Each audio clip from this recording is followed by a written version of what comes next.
Indianapolis at Cincinnati. Now, will the real Jake Browning please stand up? Are we going to see a repeat of Monday Night Football, or is he going to go back into his shell and we're going to see what he did in that first game? Yeah, it was very unexpected. I mean, he had 86% completion rate on Monday night. He had 73% the previous start. And what we're seeing is that he's not afraid to push the ball downfield. He's been pushing the ball downfield more than Joe Burrow did. It led to Jamar Chase having the second biggest day of the year with 31.6 points. He had over 13 yards per reception in both the Browning starts. He only had 2 all year with Joe Burrow in the center at that level. So it's been encouraging for Jamar Chase, who, when Joe Burrow went down, you could have thought, okay, well, he's a lost cause for fantasy this year. So you start Jamar Chase. Joe Mixon, he's playing more. You can see on screen there, 7% more snaps than last year. Even with Chase Brown mixing in, even with Trayvon Williams mixing in occasionally, we're still seeing a very fantasy relevant Joe Mixon. But what he does need is he needs the touchdowns. Between weeks 1 to 6, he averaged 11.5 fantasy points per game, and he only had 1 touchdown in that spell. Weeks 8 to 13, he's been averaging 18.2 points, and he's had 6 touchdowns in that game. The good news for him, though, is that the Colts are a team that struggle against running backs. They've allowed the second most running back rushing touchdowns this year at 1.1. They've allowed the 5th most rushing yards per game at 106. So I think Joe Mixon can absolutely get there. I think when you look at other players from the Bengals side, Tanner Hudson's kind of flashed and been okay. You're talking like 40 yards per game. But T. Higgins is somebody that I would really struggle to start now. He hasn't scored a touchdown since week 2. He's had 5 games under 40 yards this year. And it just feels like, I mean, why is he getting back? Why is he getting back on the field?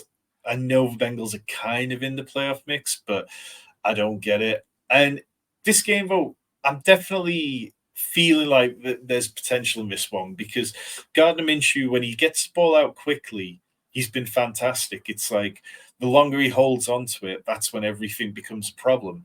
But last week, they were running lots of screen games, lots of design passes, lots of RPOs to help him get the ball out. And it really worked against the Titans. And I don't think the Bengals front are as good as the Titans defensive front. Zach Moss is 100% back in play, regardless of last week's kind of failure. The Bengals 29th run defense DVOA. They've allowed the 3rd highest yards per carry of running backs. They've allowed the 10th most running back rushing yards, 9th most touchdowns per game. And then Michael Pittman is an every week starter. He's going to make a lot of money this year. The only player with more targets than Michael Pittman's 127 is Keenan Allen. And then if you need to, you could possibly start Alec Pierce.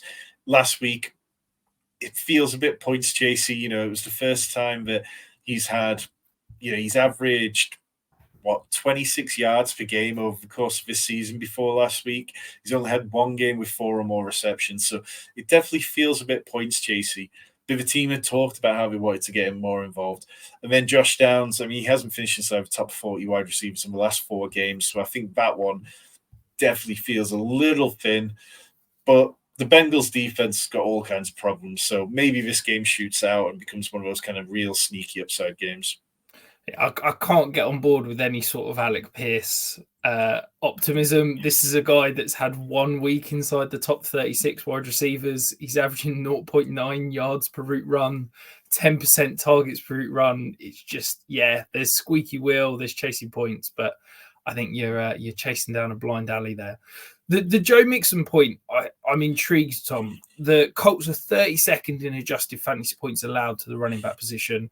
We know that this offense, yes, Jake Browning's going to get the ball out quickly. I think it's still going to lean on that run game.